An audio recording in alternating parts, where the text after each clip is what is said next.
During my Seal premiere, Vanman asked an interesting question in the chat. Is Seal the worst first stage water type? I figured I should test it. As you might know, there are a lot of water types in the Kanto Pokedex. There are 30. That's 20% of the entire original 151. So I've got quite a few playthroughs to do, I better get started. Today, Poliwag's up first, let's see how it's gonna do. By the way, the rules for the playthrough, the software used, and a guide to how to replace your starter Pokemon are in the description. I nicknamed my Poliwag Swirl because I'm not good at naming things, and then I take on the rival. The first major decision in any playthrough is what I want the rival to evolve his Eevee into. If I lose the lab fight, then he's going to pick Vaporeon. That's honestly his worst team for many reasons, plus I really want to win here. But he takes Poliwag down on my first attempt. So I just restarted the playthrough and tried again. I avoid facing Vaporeon because it just feels strange to prevent a Pokemon from gaining the experience and money from this fight if they can win. But I kept losing, over and over. I don't actually think it's a likely outcome that Poliwag wins this fight, so I feel that facing Vaporeon is actually going to be the most fair way to proceed. Unfortunately, I'm starting the playthrough with less money and less experience as a result. Honestly, I don't think the game would be much harder if he had Jolteon though, and I'll explain why in just a second. To do that, let's examine first what made the playthrough with Seal so challenging. It came down to 3 factors. Number 1, it was quite slow with base 45 speed. Number 2, it didn't have access to any setup moves. And number 3, the electric types on the champions team were just way too hard to deal with. It didn't matter if it was Jolteon or if it was Magneton. So addressing the first point, which is all about speed, Poliwag really doesn't have a problem here. This little guy is fast, with base 90 speed, giving it a 17.5% chance to crit. Unfortunately, base 40 HP, defense, and special aren't very good, and its attack is only 10 points higher than those. But it makes up for these statistical flaws with its move pool. It has access to Hypnosis and Body Slam through Level Up, Ice Beam, Blizzard, Psychic, and Surf through TMs and HMs. The most notable move though is Amnesia.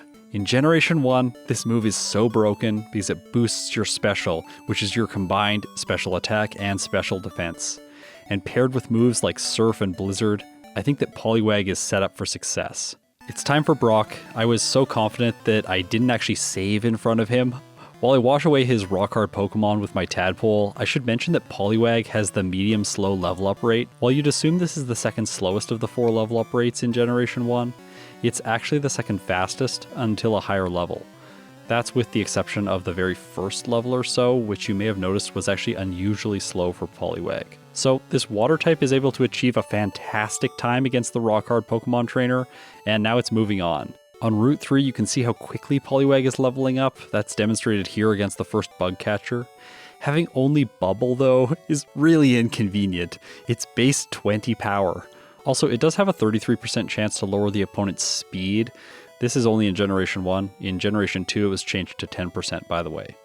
For Poliwag, lowering speed, though, isn't particularly important because it has base 90 speed. So yeah, I'm just like moving first anyways. Next is youngster Ben, and his Rattata is just determined to beat up Poliwag as much as possible. Moving on to the Ekans, I'm very bruised, and so that's not very good. It uses Wrap. Please, not a 4-hit, come on. So yeah, I didn't save in front of Brock. I actually didn't save at all. So it's time to restart again.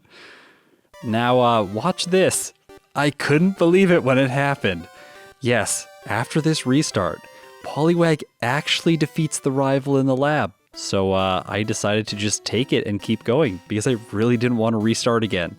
And then, while I was trying to level up, I got a bit too confident and Pidgey knocked me out. Come on! So I promise this is the last time that I'm starting over.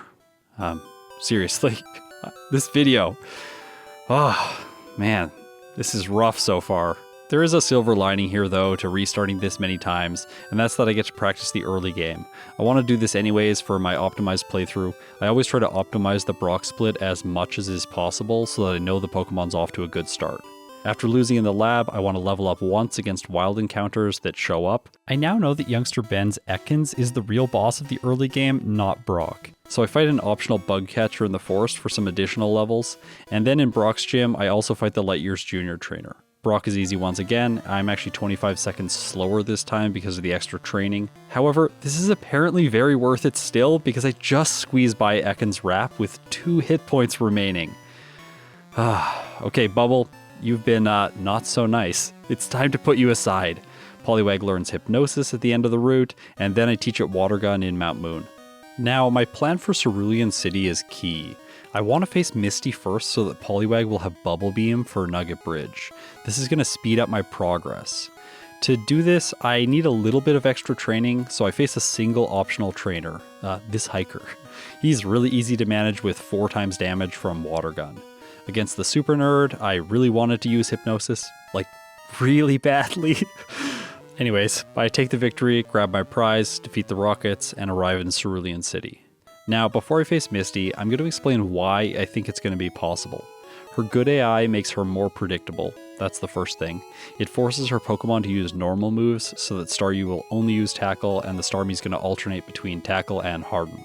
There's also a 25% chance each turn that she uses an X-Defend on her active Pokemon. In this case, I'm using special moves, so that's just a wasted turn. In the case of her Starmie, Bubble Beam's actually going to be able to do more damage to Poliwag than Tackle, but she's not going to use it today, so that's an advantage for me. Another advantage for me is that Generation 1 Sleep is completely broken, so I think that Hypnosis is going to let me do this. Alright, let's try it.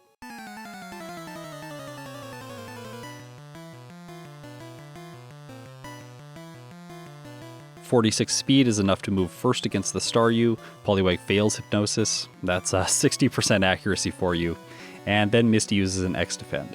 My second Hypnosis hits. Water Gun does a small amount of damage. Yes, this is going to be a very slow fight. Staryu wakes up and gets 1 turn to attack with Tackle before it goes back to sleep. I slowly whittle it down. Poliwag's crit rate is helpful for this grind. However, Staryu wakes up and it's too fast. My Hypnosis fails 2 times in a row, and Staryu crits, not once, but twice, taking Poliwag down to 20 hit points. So, did I miscalculate this? Is Starmie going to be too difficult to defeat? It's faster than me after all. And then I realize it. Poliwag has Bubble. That 33% chance to slow the opponent down is actually going to be useful here. Misty uses X-Defend, I put Starmie to sleep, and then I use Bubble. Please, lower the speed. It fails to do so once, twice, 3 times, and then Starmie wakes up. But my 4th Bubble lowers its speed, and Poliwag moves first, putting the Starfish back to sleep immediately. Okay, that was tense. I get a little bit of relief here, but the fight is definitely not over. Not even close. I have to whittle it down and avoid taking damage from Tackle when Starmie wakes up. At least I'm outspeeding now, but Hypnosis does love to miss. The nice thing is that Starmie is much more concerned with using Harden whenever it's awake. So yeah, thanks Misty, that's really kind of you. This time she's taking a page out of Brock's book and trying to become the rock-solid Pokemon trainer. After a serious slog, Poliwag finally wins. The prize is TM11, Bubble Beam. I teach it to Poliwag right away. Because of that, Misty really increased my available PP for Nugget Bridge, and that ensures that I'm going to get through all the trainers without having to heal. Bubble Beam is also very helpful against the rival here. I smash through his team. At the end of Nugget Bridge, I'm almost out of moves, and I have to fight this lass. She has 2 Oddish. I call her the Oddish lass. Normally she's quite difficult for water Pokemon. Ammonite and Kabuto are gonna really struggle against her. Anyways, luckily Hypnosis just solves this problem for Poliwag. I do have to knock the final Oddish out with Bubble though. It's so slow, but I don't have to heal or reset even once. Up next is the Pidgeolass, and her birds love Sand Attack. However, Bubble Beam is doing too much damage and Poliwag outspeeds. There is no risk of accuracy drops here. I guess unless I got a Gen 1 miss, but I don't. On the SSN, I have to make choices about what items I want to spend my time on. Since it's my first playthrough, I grab the Max Potion, Ether, and Rest. After that, I'll pick up Body Slam, and then I have to make a choice. If I teach it to Poliwag now, it might be useful against the Rival and Surge, which are coming up right away. By delaying teaching it, I have more flexibility with my moveset throughout the mid-game, and I can relearn it for a Pokemon like the Champion's Alakazam, for instance. I decide that Bubble Beam is probably enough for the Rival here. I use an Ether, and then I take care of him. Yes, Bubble Beam was in fact enough. Before leaving the ship, I face an additional trainer, and this gives Poliwag one more level. At level 27 it has 65 speed, which is tied with Surge's Raichu, but at level 28 it's going to be guaranteed to move first. So, can I defeat the Electric Master? Let's find out. Poliwag aims its swirl, and the Electric Mouse falls asleep. Bubble Beam does neutral damage, so I'm going to rely on it here. It causes a speed drop, Surge counters with an X speed, Raichu stays asleep, and it looks like I'm going to 5-hit. After my third Bubble Beam, Hypnosis wears off. I use it again, it misses, of course. Raichu Mega Kicks, but Poliwag survives at orange health. My next Hypnosis does the trick, and with 2 more Bubble Beams, I seal the deal. I can't believe I didn't use that phrase more in my seal video. Thanks for posting it like a million times in the comments, everyone. Against the Wrapping Lass, I realized the downside of skipping Body Slam. I now have to rely on putting the Oddish to sleep so that I can avoid the Paralysis Wrap combo. It's also slow to knock these Pokemon out with Double Slap, so that's really not benefiting Poliwag's time. That's why I do multiple playthroughs, because I'm always going to make mistakes on the first attempt. In Rock Tunnel, I deeply considered if I should teach Body Slam now, but I'm only 2 levels away from learning it through Level Up, so I guess I can just hold off. I've committed to this strategy after all. Let's see it through. All the trainers that are regularly an issue in this section of the game are just slow today. Hypnosis gives an easy solution for each of the fights, and mostly I'm just really regretting that I don't have Body Slam. The self-destructing hiker needs to be in the video. I can't leave him out, even if I just one-hit all of his team members. That's an easy passage into the mid-game. In Celadon City, I visit the Rocket Hideout. I do this with all first stage Pokemon so that I can grab an extra PP up, the Nugget, HP up, and the rare candy. All these items are great, and this excursion only takes about 40 seconds. In the department store, I sell a bunch of items, grab TM13, buy some calcium, use them on Poliwag, and teach it Ice Beam. Just before I head to Pokemon Tower, I stop by Saffron City to obtain Psychic. I think it's going to be useful right away, so I teach it to Poliwag, and I have to choose which move to delete. So yeah, apparently Body Slam is the move that I should remove right now. Waiting to get it through Level Up clearly is just a bad choice. I feel sort of silly about this one. At least I still have the TM sitting around, which might be useful later on. As you can see, the rival in Pokemon Tower is really simple. However, the Chandler are not. I expected Psychic to one-hit their Pokemon, but it doesn't. Poliwag's low special is definitely to blame here. Ghastly confuses, Swirl hits itself, not once, but twice. And finally I finish the Ghost off, but there's one more. No confusion damage the first turn, Ghastly uses Confuse Ray, which fails because Poliwag is indeed already confused. The next turn it comes to its senses, and I finish the fight. So that was stressful, I'm glad that I made it through it. The other Chandler in the tower aren't worth talking about because they only have a single team member each. I speed past them, I crush Jesse and James at the top of the tower, obtain the Pokeflute, and this allows me to head south to the Safari Zone. Now, accessing Surf here is a double-edged sword. On one hand, it's the most powerful stab move that I'm going to have access to in the mid-game, but on the other hand, I'm never going to be able to remove it from my moveset. There is no move deleter in Generation 1. However, with water types, it's very rare that I'd want to get rid of it, so I teach it right away. A common mistake in Yellow is not grinding enough and using rare candies prematurely, so I want to avoid this situation. To do that, I train in Erika's gym against the grass types here. Ice Beam's super effective after all, so it makes these fights quick. Also, I have a goal in mind, which is I want to learn Amnesia as fast as possible, hopefully before I fight Erika. However, things were going so well against all of these trainers, I decided that I can probably just defeat her with only Hypnosis. Let's give it a try.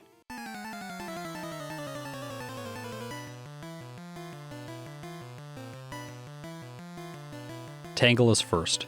Hypnosis misses, I take poison damage, and Mega Drain takes me to half.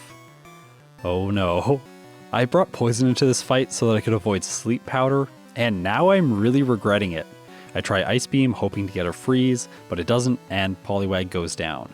So that's the first reset of this playthrough. Remember, at the start of the video, I was restarting the entire run, not resetting. Before trying again, I finish off all the trainers in the gym. Because I haven't learned Amnesia at this point, I do decide to use 2 rare candies, and I teach it in the place of Psychic. Whoops, I forgot to heal poison, and apparently Hypnosis hates me. It misses twice, and that's another reset. This time, I remember to heal poison.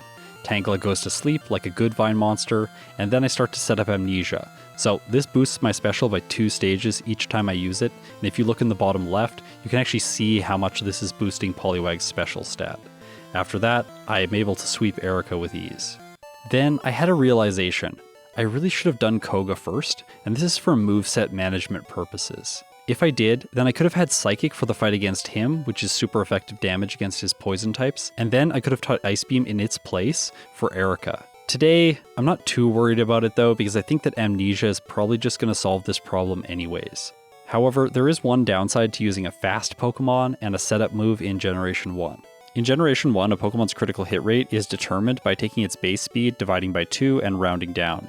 After that, we divide the result by 256, and that gives us our crit rate.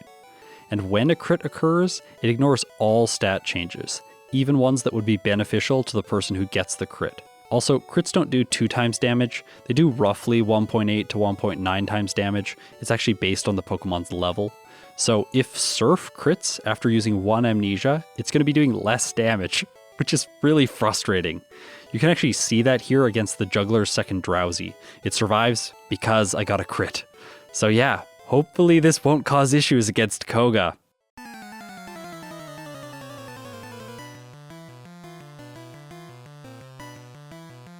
To start things off, I'm going to have to rely on Hypnosis here. Unfortunately, Venonat really doesn't want to stay asleep. Eventually, I miss, it puts Poliwag to sleep, and now the tables have turned. Please wake up. Please.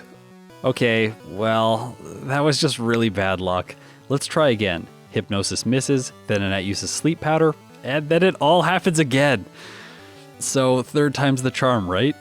Definitely not. Again, Poliwag gets put to sleep, but this time I wake up and finally get to set up.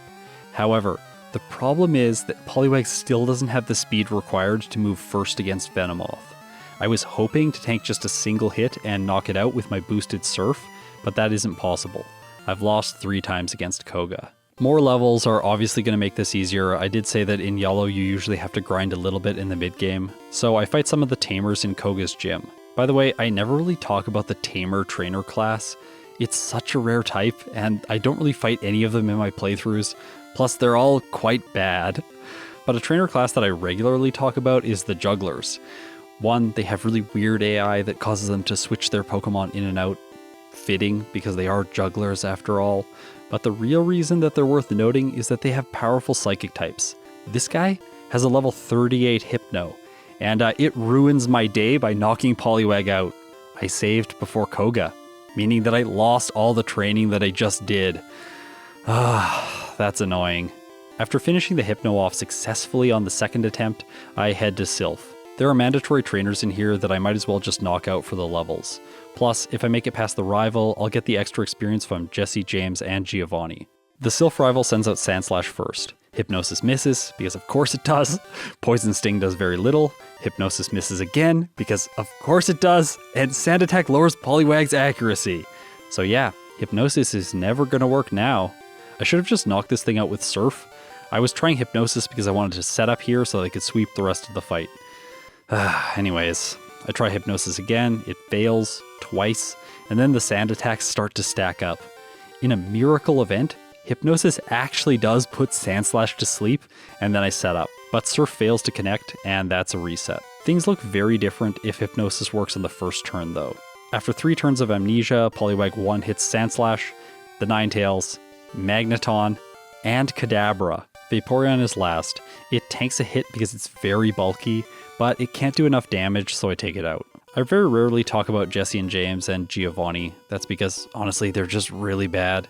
You'll notice that in the fight against Giovanni, I'm poisoned, and that's because I got poisoned against Jesse and James, and I didn't have a full restore or an antidote. I figured that Amnesia would let me sweep, but I crit the Nidorino, and it does some damage. Persian and Rhydon are 1-hits, but I once again crit against the Nidoqueen. It survives, but in true Giovanni fashion, he wastes his turn. Not with a guard spec, but by using a terrible move, Scratch. It actually gets a crit though and does a decent amount of damage, so that's a bit surprising, but I still win. With this extra training under my belt, I return to Koga. Venonat goes to sleep, stays asleep. After 3 amnesias, Poliwag has 268 special. That's almost nice. It easily one-shots its way to the Venomoth, and then it crits, but the Grass Moth type uses Double Team, so it doesn't do anything, and my second Surf takes it out. Now, I was intentionally avoiding using Protein and Carbos on Poliwag so that I can sell them to buy more useful items. Plus, I'm probably not going to end up using Body Slam, so my attack stat will never get used. And keeping it as low as possible is actually a good idea because that'll reduce confusion damage. Plus, I'm probably not going to ever end up using Body Slam. Keeping your attack stat as low as possible when you can is actually a good idea because this reduces confusion damage. Plus, if I buy more calcium, each one will get a 4 times return after I set up with amnesia. Once I've given Poliwag the maximum number of calciums that it can take, I use 3 Carbos that I've been saving. I didn't really want to use these since its speed stat's so good, but if my special's maxed, I might as well. In my next playthrough, I'm definitely going to use those before Koga, and that'll hopefully let me outspeed the Venomoth. Blaine's next. My 124 speed is going to let me move first against all of his team members, except when they use priority moves, that is. Hypnosis fails, because of course it does, but my second one works. Can I get fully set up now? The answer is yes. Ninetales stays asleep, and Surf takes it down. Rapidash is next, Poliwag is more like Rapidwag, and Surf takes it down. Arcanine is last, Surf hits and takes it out. Blaine's been tough recently, even with Pokemon like Seal, so it's nice to polish him off on my first attempt. Sabrina opens with Abra. I put it to sleep, start to set up, and then I make a mistake. It wakes up and I spam A just a bit too fast. It uses Flash, lowering my accuracy. Now, despite Hypnosis already having trash accuracy and Flash being on the field, I decide that it's best for me to try to put the Abra back to sleep. Great choice. Luckily for me, it works. I finish my setup and then I attempt to sweep. Abra goes down. Kadabra survives because of a critical hit. This is getting really old, but Sabrina wastes time with an X-Defend. Alakazam is last. And then she completely breaks. Reflect into Psywave, it misses, Surf hits Alakazam, and the Psychic-type Juggernaut faints. So Giovanni's probably going to be easy, right? I use 1 rare candy because I need 134 speed to move first against the Dugtrio. This prevents it from moving first using Fissure, and I can put it to sleep. Guess what's next? 3 amnesias, and then a sweep. Yeah, Giovanni is incredibly easy, which is so nice for once because usually he's brutal. He actually has Thunder on his Nidos, but that's not going to matter. Poliwag is just a straight up killer. And this rampage continues. After setup, the pre-league rival doesn't stand a chance. Because Vaporeon was slow to knock out last time, I put it to sleep so that I can avoid damage from its quick attack. Let's reflect on everything now. Poliwag is impressing me. I had a rough time getting into the playthrough at the start of the game, but since Misty, it's been smooth sailing. I think that I might have got to Victory Road under 50 minutes if I didn't have the misplays against Erika, Koga, and the Hypno Juggler.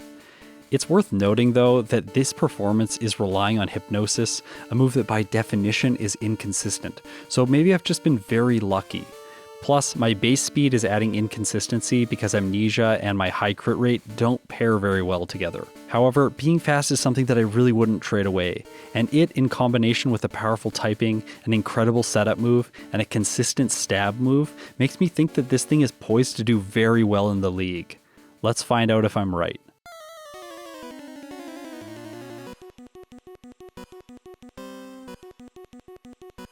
Lorelei's first. Dugong is usually a great chance to set up because it likes to put itself to sleep, but Poliwag can do one better by putting it to sleep with Hypnosis. Setting up fully with Amnesia brings my special up to 364.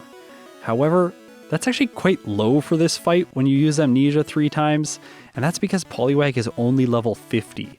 Yes, I still have 9 rare candies just sitting in my bag. Surf doesn't take the Dugong down in a single hit, and that makes me adjust my approach to the fight. Instead of attacking, I need to put all of our Pokemon to sleep and then slowly knock them out. This gets really annoying at Slowbro, because it refuses to get put to sleep or to stay asleep. I bring it into potion range, and this wastes my time and my PP, but finally I managed to take it down. Jinx is next. Hypnosis works, but it wakes up. Hypnosis works again. This time it stays asleep, allowing Surf to knock it out. I really should have just attacked there right away. Lapras is last. It's going to use either Confuse Ray or Body Slam because of her good AI. It goes for Confusion Tactics, and Poliwag takes itself down to 22 hit points. I was so scared here.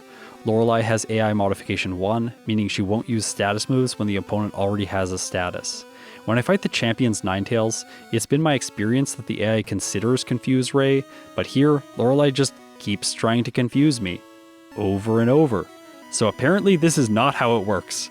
This gives Poliwag the time to put her ace to sleep and knock it out with Surf. So we've got some time to just chat about some random stuff, so I actually went back and tested the Lorelei fight to see if it would use Confuse Ray over and over and over again, but she doesn't. Poliwag just got lucky that she used Confuse Ray that many times. What that means is that the AI doesn't know that I'm confused, so in this case, it's a choice between Confuse Ray and Body Slam like I thought it was. Moving on now to the next Elite Four member, Agatha. Normally, I use substitute strategies against her, but today, I'm not even sure that I need to. I can put the Gengar to sleep and then set up Amnesia. After that, I can use Surf and Ice Beam to sweep her entire team. Using Mimic here might be a bit more consistent because it would give me some wiggle room with Hypnosis missing. After all, I really want to put the final Gengar to sleep so that it doesn't use Hypnosis on me. This time, I get it first attempt though, and Agatha's no more. Lance leads with Gyarados. Against it, Surf and Ice Beam are both neutral, so Surf will do more damage because it has Stab. Stab is the same type attack bonus, by the way. It's a 1.5 times damage modifier. After setting up, I take it out in 2 hits. Moment of Truth. Ice Beam 1 hits Dragonair 1 and Dragonair 2. The badge boosts let Poliwag move first against Aerodactyl, and I take it out, and of course, the Dragonite goes down to 4 times damage from Ice Beam. Is Poliwag going to sweep the entire league without losing once? It seems prepared to do so, but the champion still stands in its way.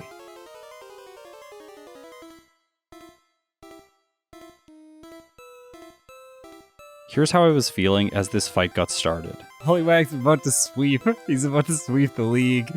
Oh my gosh. I can't believe this. This is so wild. I should explain why I decided to bring Ice Beam into this fight instead of Blizzard. Because Poliwag has been doing so well, I thought that the additional accuracy would be better than the additional power. After all, Ice Beam hits really hard once I've fully set up with Amnesia. Ironically, I'm relying on Hypnosis for the Pokemon that have high special stats though, like Alakazam and Exeggutor, so yeah, it has really bad accuracy. Because of this, the Pineapple does get to set up Leech Seed before it goes down. The following Ninetales is a one-hit as well as the Magneton. After that, it's time for his ace Vaporeon. I decided to use Hypnosis here because I know Vaporeon is going to take a while to knock out, and I don't want it to attack because of that. I think it'll be safer this way. Hypnosis misses twice, and that's it for Poliwag. It's very ironic that I lost because I was using a move that has terrible accuracy when I refused to teach Blizzard because it has 90% accuracy. But what's even more ironic is that this playthrough was filmed before my first Poliwrath playthrough. Also, it's kind of funny that I had a Poliwhirl video filmed when I released the Hypnoverse Poliwrath video, but yeah, it was just not fully produced yet, obviously, because I haven't released it. So when everyone was saying that it was unfair to have Poliwrath start fully evolved when it misses out on Amnesia as a result, I was aware of this fact. Also, since this playthrough was played first, I was not fully aware of how terrible Hypnosis really is. As we can see, my second fight against the champion really isn't going well. After the Sandslash got a big hit on turn 1, Poliwag was in a bad position from the start. Ninetales confuses it, and that's it again. So what's the answer here? Maybe Blizzard can one-shot the Exeggutor and allow me to avoid Leech Seed? That should be doable after getting set up on the Sandslash. However, the damage ranges against Alakazam aren't good because it can just barely survive Surf. Then it uses Kinesis, and that makes Blizzard much less reliable. Exeggutor sets up with Leech Seed before Blizzard connects. At least it's a one-hit now. I miss on Ninetales, it confuses Poliwag, Quick Attack crits, and Poliwag hits itself twice. A final Quick Attack from Ninetales finishes me off. Oh, it got a crit. Just great. This is pretty brutal. All the small inconsistencies are coming back to get Poliwag in this fight. Finally, on my 5th attempt, everything starts to line up. I do try to set up on the Sandslash. I don't lose too much health. Surf 1 hits Alakazam. Blizzard doesn't miss on Exeggutor, and it goes down. Ninetales gets taken out by Surf, and then I make a bold choice. I choose Hypnosis, and it puts Magneton to sleep. The reason this was bold is why don't I just knock it out with Surf? Water moves are neutral against electric types. I know that.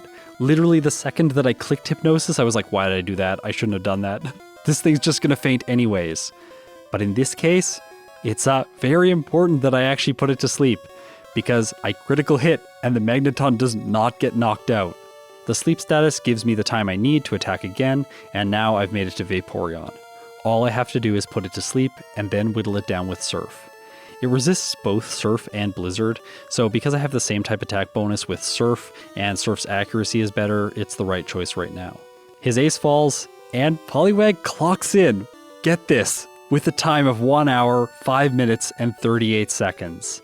I had 11 resets, and I finished at level 56 with a game time of 3 hours and 50 minutes. So these are incredible results, and for a victory lap, let's face Mewtwo. The strategy here is the same. I set up against it, and then I start to attack with Blizzard. I was hoping for a freeze, usually this is how I get through this fight, but I end up not getting it, and Mewtwo still goes down. Here's how I was feeling right after this victory. Seeing a level 56 Poliwag defeat a Mewtwo is just kind of absurd. Oh my gosh. It's time to test now, and normally I start with Brock, but today I don't really have to. Instead, the real boss of the early game is Youngster Ben. That's his name from Fire Red and Leaf Green, by the way. An obvious choice to get a little bit more experience is to fight this last with 2 Pidgeys just before I fight him. The downside of this approach is that the birds know Sand Attack. I end up winning, but Poliwag only had 6 hit points left. I'm not very confident in this approach. After defeating the mandatory bug catcher, I'm still only level 14, so this doesn't make a noticeable difference in the fight. Rattata takes 4 hits to knock out, giving it at least 4 turns to attack. Ekans takes 5 hits to knock out, and this isn't good enough. I think that level 16 is so close that it might just make sense to obtain Hypnosis to smooth this fight out. Especially because I'm on the medium slow growth curve, these early levels are going to be quite quick. To gain the experience required, I fight additional bug catchers in the forest before Brock. If I fight one more, then I arrive at the Youngster and level up to 15 during the battle instead of at the end. Fighting all the bug catchers in the forest gives Poliwag level 15 at the start of the fight and level 16 after defeating the Ekans. So that's very close, but still not enough. If I was to include the Lass at the entrance to Viridian Forest, maybe then I'd be level 16 after the Rattata. This time, it works. I level up, learn Hypnosis, and Ekans comes out. But the real question here is how much this delays my real time. I played the opening portion of the game all over again to test this. Yes, I have played the opening of the game way too many times with Poliwag. In my initial playthrough, I defeated the Youngster with a time of 5 minutes and 40 seconds, and this time I'm at 6 minutes and 41 seconds. So it's just over 1 minute slower to do all this additional training. However, doing it this way provides not only an advantage in consistency here, but also an advantage against Misty, who is the next trainer that I need to test. If I get to her 1 level higher, I might actually do more damage against Staryu and Starmie. I arrive at level 20 and everything's playing out the same way in this fight. What if I use 1 rare candy before I fight the junior trainer with Goldeen? After all, I just leveled up on James's coughing, so I'm not leaving very much experience on the table by doing this.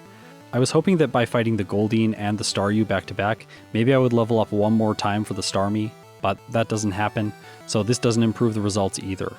Maybe if I have 1 more level, I can use the rare candy from Cerulean City as well to get Poliwag to level 22. This feels a lot better because I have more health, not because it improves the damage ranges. Plus, I'm mostly just hoping that Hypnosis works here anyways. I went back and tested at level 19, this is the level that I was in my original playthrough, and here I am actually doing 1 less damage to Staryu with each hit. It's hard to say if using the rare candies right now is the correct choice without doing more testing, so let's continue. Thinking back to Youngster Joey and the additional training that I did for him, this is still a good thing because it gives Poliwag some more advantages. 1, it gives access to Double Slap for the last at the end of Nugget Bridge, and that speeds up the fight against the 2 Oddish. 2, it gives me a better damage range against Surge because I'm at a higher level. Finally, 3, I was hoping that it would let Poliwag survive Thunderbolt at full health, but that's not happening, so it only has 2 more advantages. I even tried using the 3rd rare candy from the SSN to give me a small boost, but it doesn't help. I wanted to test Surge to figure out if Bubble Beam or Body Slam is the right choice. At level 28, Poliwag is usually dealing 18 damage with Bubble Beam and 26 with Body Slam. That's 50% more damage with Body Slam, so another reason that I should have just taught Body Slam right away. Raichu has 76 health, so Body Slam will take it out in 3 turns, while Bubble Beam will take 5. The Body Slam rolls are close enough though, so there might be a rare circumstance where it does take 4 hits. So now I think I have an answer. I should be using the rare candies before Misty so that I get to Surge to get these damage ranges to 3-hit Raichu with Body Slam. Also, I won't be able to get to this level if I don't train for youngster Joey, so I think that the strategy is sort of falling in place now for the early game. Against Surge, the move order is very simple, Hypnosis into Body Slam while praying that Raichu doesn't use Thunderbolt. With this strategy, I won 7 times and lost 3 times. That's consistent enough for me, especially because Surge is a short battle. For the mid game, I'm teaching Psychic for Pokemon Tower, so I really should do Koga first so that I can retain it for his poison types. The question is, what level do I need to outspeed Venomoth? It has 103 speed, so I'll need 104. If I use 4 rare candies, then Poliwag outspeeds at level 42. However, I can buy 3 Carbos instead of Calcium, and grab 1 Carbos from the Safari Zone and another one from Silph. That gives me a total of 5 before Koga. That brings the required level down to 41. I might actually be able to squeeze in a 6th Carbos if I buy less potions in the early game, and that could bring the level down to 40. Turns out I would actually need a 7th Carbos, which might be possible if I'm like really frugal and pick up maybe 1 or 2 more high-priced items. I'll try to get them in my second playthrough, but I'm not going to focus too much on it. I don't want to lose time. So I'm going to test the fight at the lowest level, which is level 40, with 7 Carbos to see if it's possible. If it is at this level, it's definitely going to be possible at level 41 with only 5 Carbos. Turns out, at level 40, it's very easy. So easy that I even considered if I needed 3 turns of setup with Amnesia. If I do just 1 turn of setup, it's still enough to take care of all the Venonats, but now the Fairy Poison Venomoth only takes half from Psychic. Hey, I lowered its special, so that's nice. But then it crits with Psychic, and yeah, I really don't want to be one-hit like that in my playthrough. With 2 turns of setup, Venomoth still survives, so yes, I do in fact need all 3 turns of setup here. The only inconsistency is that I could fail to survive the Venonat because Hypnosis can miss. Now, I can't believe that I'm about to say this, but this is basically all the testing that I think Poliwag needs. Before I get going on my second playthrough though, I was really curious about one last thing. Which champion team does Poliwag actually do the best against? I'm using the saves that I collected during my playthrough. I actually have a program that automatically backs them up as I play. So the champion's team in all of these saves is set to Vaporeon because I lost in the lab. So how do I change his team? To do this, I can use a software called GameHook to access the game's RAM and edit the byte that determines the team that he picks. Let's try Jolteon first. This is theoretically the hardest team for Poliwag to face because it's a water type, Jolteon's an electric type. However, that's not always the case in practice because Jolteon has Thunder and Thunder Wave. Thunder, while powerful, has a 30% chance to miss, so there's accuracy inconsistency there for Jolteon. There's also the circumstance where Thunder Wave hits my Pokemon, but I still get to move and KO. A lot of times these factors make the Magneton harder to face because it actually has Thunderbolt, which is 100% accurate. Today, Poliwag is inconsistent here for another reason, and that's because it doesn't always roll the damage that it needs to KO the Jolteon. This is because the Punk Rock Doggo has great special. To face this team, I'd have to win in the lab, and Poliwag really struggles there with only Bubble. So I think that it's unlikely that I'll face this team anyways. If I do end up facing it, I can just roll the dice with Hypnosis and probably get by the Jolteon with 1 or 2 resets at most. What about the Flareon team? This is by far the easiest for Poliwag to face. Magneton is 2 levels lower, reducing its stats. Also, it doesn't have as good special as Jolteon. Also, Flareon can't really do anything to us. Well, unless it gets a massive crit with Quick Attack, but even in that case, it isn't enough. Plus, it's going to use Quick Attack or Reflect. Nothing else. If defeating him in the lab was easier, I think that I'd prefer to go up against this team because it would make the Silph battle and the pre-league battle much easier. Now, how will all this come together? Let's get into the second playthrough. I just want to say, Poliwag's back sprite is definitely F tier. In this case, I can tell that it's the Pokemon, but it really isn't flattering. Now, I'm going to follow the plans that get me to Surge several levels higher than before. I fight the Lass and the Bug Catchers in Viridian Forest, as well as the Junior Trainer in Brock's Gym. Because of all this training, I'm actually almost 2 minutes slower in this split. Don't worry, I do think that this is going to pay off later. I fight the bug catcher first so that I can level up and be a bit stronger against the lass and her sand attacking birds. After that, I take care of Ekans with hypnosis, or it misses 2 times, before I finally put the snake to sleep. Well, that was annoying. In Mount Moon, I make a point of knocking out every wild Geodude that I face. This culminates with me arriving at the junior trainer in Misty's gym a partway through a level, so I don't want to use a rare candy now. I fight her Goldeen, and after defeating it, Poliwag levels up to 21. Now I have a choice. Do I use 2 rare candies as planned to be 1 level higher, or do I use 1 rare candy and save the other for later? I decide to follow the plan, plus an additional level against Misty will be helpful. I think in this case, it actually gave me 1 more damage against the Staryu per water gun. Bubble lowers Starmie's speed first turn, and after hammering away for a while, I bet you can tell whose videos I've been watching lately, I finally take it out. On the SSN, I skip rest because I won't be using it, but I do grab Body Slam, and this time, I teach it to Poliwag right away. Because it's immediately useful against Surge. I've arrived here 1 level higher than I expected to, which is a really nice bonus. Hypnosis works, Body Slam does a third as expected, Raichu stays asleep, and with that, I've won. Now, here's the first surprise of the playthrough. Against the Rapping Lass, I thought that Body Slam might not be a one-hit, so I went for Hypnosis. And I was right. The Oddish survives. It did have a chance to paralyze me, but Hypnosis works on the second one as well, so there's no annoying wrap situations today. In Rock Tunnel, Body Slam helps speed up the Slowpoke trainers and the Status Condition Junior trainer. I still grab items in the Hideout in this playthrough, and that's because I want to get my quota of Carbos. Remember, I'm shooting for 7, and this will hopefully let me defeat Koga at level 40. I've tried very hard to ration my potions throughout this playthrough, and after selling items, I still can only buy 3 Carbos. I teach Psychic for Pokemon Tower, and I forego Ice Beam. This makes the rival here slightly more annoying, not difficult, just annoying. After that, I grab a 4th Carbos in the Safari Zone, sell some more items, and then I buy Carbos number 5 and 6. Okay, so I'm still 1 short, but that's okay, because I fly to Saffron and collect the rare candy and Carbos on floor 10. Now, I use 4 rare candies, bringing Poliwag up to level 40, teaching it Amnesia along the way. This gives me exactly 104 speed, so now I'm ready for the Venomoth. Let's do this. Koga opens with Venonat. Please, Hypnosis, don't ruin my day. Of course, you had to, didn't you? Instead, Poliwag's the one who falls asleep. Swirl has to wake up, please. He does, but unfortunately, Venonat has really beat him up first. The next Hypnosis is good, I get my setup in, and I sweep through the Venonats. Venomoth is last. I use Psychic, and it doesn't KO. So this is because I used Carbos instead of using 3 Calcium like I did last time. That's so painful. I can't believe that just changing up some vitamins here allowed me to outspeed, but also didn't give me the KO range. I was really scared because Psychic is definitely going to knock me out if it uses it again, but instead Venomoth just uses Leech Life, Poliwag obviously survives, and I win.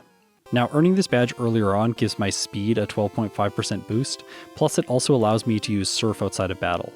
But I'm going to head to Erika's gym anyways because I know that I can defeat her. I fight only the mandatory trainer this time. After that, I go head to head with her. I don't make any silly poison mistakes this time, and I win on my first attempt. That brings me to level 41 for Blaine. This wouldn't be inspiring with other water types, but for Poliwag, it's not an issue at all. After putting Ninetales to sleep, I set up and sweep. However, this run can't be all sunshine, right? The rival in Silph is the first place that I struggle. Hypnosis misses Sandslash, and I take so much from Slash. I put it to sleep, but I wasn't going slow enough through the dialogue here, so I missed the turn that it wakes up and accidentally use Amnesia again. Because of that, Poliwag goes down. And then, it happens again. I really need to slow my play down when I'm using sleep tactics. In this case, I make it to Vaporeon, but I'm poisoned, and that's it. Let's go to the next fight now. Hypnosis misses, Slash hits, I get my status, set up, and then I begin the sweep. Vaporeon comes out, Hypnosis works, and Poliwag's done it. Because I know that I don't need to save rare candies anymore, I use one before Sabrina to give Poliwag 135 speed. Alakazam has 133, so now I'm insured to go first. However, things get a bit sticky against the Abra. I miss Hypnosis too much and it gets off a single flash. Please don't miss when it counts. Abra goes down, Kadabra goes down, Alakazam is last. Surf hits, Sabrina's ace survives, and it uses Psywave, which actually does a surprising amount of damage. Surf just needs to hit. Yes, I've done it. I return to Celadon now to buy some more vitamins to set me up for the late game. Poliwag then sweeps Giovanni easily. The rival should be the same story, unless I crit the Magneton. Well, that's really frustrating. It uses Thunder Wave, paralyzing me, and then Thundershock, but my Amnesia setup prevents it from doing too much. I make it to the Vaporeon, and here's a demonstration of why I regularly say that the Vaporeon team is his worst. It just spams Acid Armor. This is because of his good AI. It's a poison type move, so he's using it against me because his other moves are ice and water moves. I'm a water type, so they're not very effective. Just amazing play. Before, I said that I thought it might be possible to make it to Indigo Plateau before 50 minutes. Well, it is possible. In this case, I squeeze in just before the clock ticks over. Now, I'm excited to show you this section of my playthrough because I've got a new strategy for the league, and it starts with Lorelei. I've brought Mimic into this fight because it has far more utility than Ice Beam. I can just use it to learn Rest from the Dugong or Psychic from the Slowbro. There are a couple of other choices, but I think that those are the best two. In this case, I get taken down from perfect health against the Dugong, so I decide it's probably best to steal Rest. That means that I'll just have to go slower against the Lapras. With the ability to heal, Poliwag's essentially guaranteed to make it there anyways. The only snag in this plan is if Hypnosis misses. If it does, Confusion from Confuse Ray or Paralysis from Body Slam could mess me up, but that doesn't happen today. Bruno time. Yes, I've got to talk about him. Start watching. He's bad, right? Because of that, I decide to set up Amnesia right away to forego Hypnosis. Onix uses Dig, not so bad, it's underground, giving me more time to set up, and then it gets a critical hit. Okay, that did way too much. I really need to pay attention now. Surf knocks Hitmonchan out, Hitmonlee is next, I'm gonna knock it out as well, unless I get a Gen 1 miss. High Jump Kick would have finished me, but it uses Double Team, and that gives me another chance. Surf manages to complete the sweep, but that was way too tense. Fighting a hiker with a water type should never feel like that. Teaching Mimic for Lorelei has a downstream effect of making Agatha easier as well. Now I can use the substitute strategy in combination with Mimic setup, and from there, the sweep is secured. This feels so broken. Now I replace Mimic with Blizzard, and my moveset is finally complete. Poliwag is gonna sweep Lance, we already know that. Well, if you don't, you probably haven't been paying close enough attention, or you're waking up and watching this section in the morning after falling asleep to the video last night. Just a reminder for those folks, Poliwag is tearing through Kanto. It's really good. So good, its time is just behind Clefable. It's poised to be faster than Hitmonlee at this rate, and I did 7 playthroughs with the Kicking Fiend to get that result. It did not feel consistent. Can Poliwag do it on its second playthrough? Let's find out. The champion is the hardest trainer in the game. I mean that literally, not just for hype. Most playthroughs struggle here because his team is designed to stop a solo Pokemon from sweeping. However, Poliwag has other problems, namely Hypnosis. It's just terrible. It's designed to stop Poliwag from beating Hitmonlee. Missing right now ruins the fight, I get poisoned, and without rest, that's a reset. Okay, let's do this again, I believe. I get set up, take Sandslash down, and Alakazam. Blizzard will one-hit the Executor, unless it crits. Another terrible crit. This one is the worst too, because now I have to deal with Leech Seed healing the opponent. In the case of Ninetales, this isn't a problem because Surf one-shots it. Magneton is also a one-hit, but Vaporeon is now the problem. Hypnosis misses, and that gives the victory away. No, I don't want to have to do this now. And now, because I was feeling rushed, I make my typical misplay against the Sandslash. I spam too much, it uses Poison Sting when it wakes up, and I didn't use my status move. Come on. At least in Generation 1, you don't take poison damage if you KO the opponent, so please, no crits from here. Alakazam falls, Executor falls. Oh, nope, it doesn't. Guess why? Another crit. Just great. Now Poison and Leech Seed will be taking a chunk of my health every turn. I one-shot the Ninetales and the Magneton, and I make it back to Vaporeon. Please, Hypnosis. This is your moment. It works, but then Surf crits, dealing a pathetic amount of damage to my Water-type opponent. And you know what's worse than 1 crit? 2 crits. My 4th Surf takes Vaporeon into red, but I was sure that I was going to faint to Leech Seed damage. But Poliwag hangs on. If I crit, I lose. If I don't, I win. In this case, I don't. Poliwag clocks in with an incredible time of 56 minutes and 58 seconds. Unfortunately, This is 19 seconds slower than Hitmonlee. But the Kicking Fiend was wildly inconsistent, as I mentioned before. It averaged 25 resets per playthrough. The main reason I got its time so low was because in my final playthrough, I only had 2 resets. Hitmonlee finished the game 1 level higher. Poliwag finishes this time at level 58. Also, Hitmonlee's best in-game time was 3 hours and 38 minutes. Poliwag earns itself a 3 hour and 36 minute in-game time. This little tadpole is more like Tadswole because it performed better than the fighting type Hitmonlee. Additionally, when I filmed this video, the highest ranked Pokemon in my tier list was Clefable, and at that time, Poliwag earned the second fastest time. Plus, I did it in only 2 playthroughs, whereas Clefable took 7. As of now, it's the highest ranked first stage Pokemon that does evolve. After collecting the results for Hypno and Poliwrath, Poliwag does come in slightly slower than them. However, I think it's key to note that when comparing first playthrough results, Poliwag was only 1 minute and 16 seconds slower than Poliwrath. Today, this little guy earns a spot in the S tier, just behind Clefable. There is still one question remaining though, and that's, how will Poliwhirl do? Like, subscribe, and ring the chime echo so you'll be notified when that video comes out. Thanks to my patrons, your support means the world to me. Now, if you've made it this far, you're incredible. It's bloopers time. Honestly though, I don't think the game would be much harder if he chose Jolteon, and I'm gonna explain why in a second. No! Not explain. Don't say explain. The most notable move though is Amnesia, and paired with moves like Surf and Blizzard, I think that Poliwag, oh my gosh. What did I even say? It's the worst. With the exception, oh yes, Sean Connery. While you'd assume this is the second slowest of the 4 level up rates in Generation 1, it's actually the second fastest until on higher level. Anyways, I take the victory, grab my prize, defeat the Rockets, and arrive in the city. Oh no, and arrive in the city? Yeah, what is that? Cerulean City. Anyways, I take Story wakes up and gets one turn.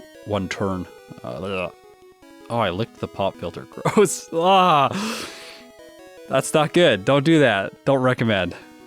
I whittle it down. Poliwag's crit rate is really helpful for its grind. The well-deserved prize is TM11, Bubble Beam. I teach it to Polybeam right away. Yes, it's Polybeam. It's also slow. Yes. The self-destructing hiker needs to be in the video. We can't leave him out. Even if I just one-hit all of his team members, earning an easy passage in... Oh, no! Come on! Tangela's first. Hypnosis misses. I take poison damage and Mega Drain. Tangela's first. Hypnosis misses. I take poison damage and Mega Drain takes me to half. This sentence is so hard. Come on! Plus, if I make it past the rival, I'll get the extra experience from Jesse, James, and Giovanni. All their names start with like the Jesse J sound. Jesse, James, Giovanni. Is that intentional? I don't know. Is this a blooper? I don't know what this is. Well, let's get back to the script. Okay. In the end, I can't feed any more calciums to Poliwag. What? Palsy? I was going to say I don't even know what I was going to say. Surf is last. Surf is last. No, yes, it is, definitely, but it's not that. I set up 3 amnesias, and Poliwag has a special stat of 268. Nice. Not nice, it's almost nice. Come on. Okay, post-credits hype. It's the Professor Oak battle. And you probably know what I'm going to do here. It's Hypnosis and Amnesia. Poliwag sweeps to a fast victory. It did get a lucky freeze against Gyarados, but I don't think that really mattered. I tried the battle against his Venusaur team as well, just in case. I was thinking that maybe it would be trickier, but Poliwag just wins on its first attempt. So yeah, this thing is great.